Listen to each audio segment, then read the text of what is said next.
जिंदगी है चार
कैसे आप तुम्हारे मेहनत मान लो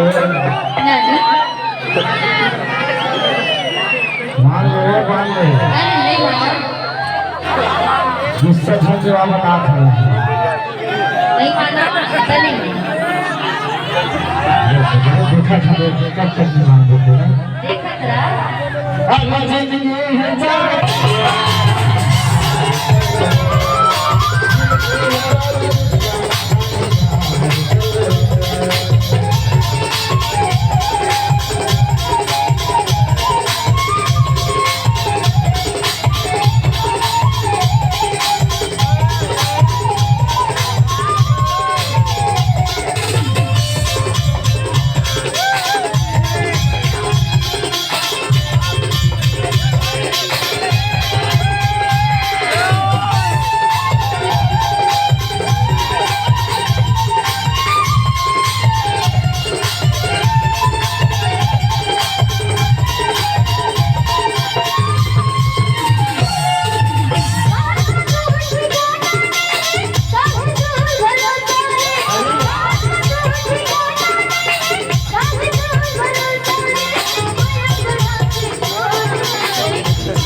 अब मान वही जैसे लगा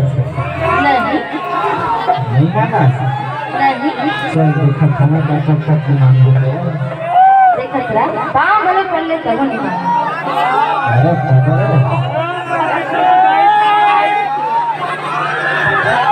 देख देख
Yeah.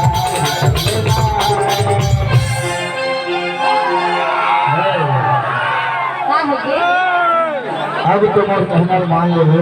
नहीं। अरे मान ले वो। अरे नहीं माना। तो हाथ जो रखो। अरे नहीं माना क्या होता? तो भाव पर रखो मान लो। अच्छा चलत का कहा था के साथ कर मानू। अरे दादा कोई बात नहीं। वो राधा जी शांत हो गए नीचे दे। क्या शर्त है बता? बता रहा। बता बिल्कुल। चल वोटिंग करा के देख ली। अच्छा अब समझ।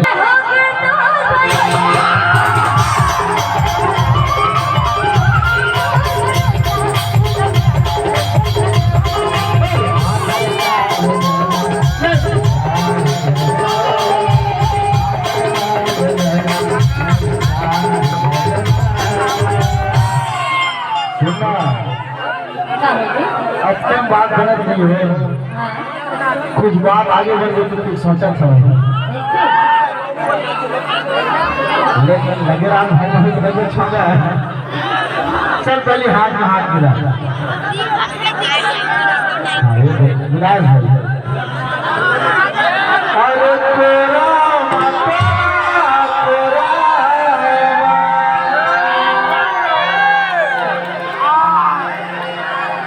हरे पात मजाओ उजाड़ के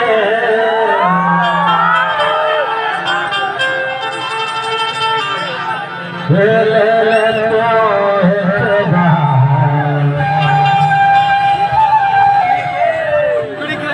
चुमा पोता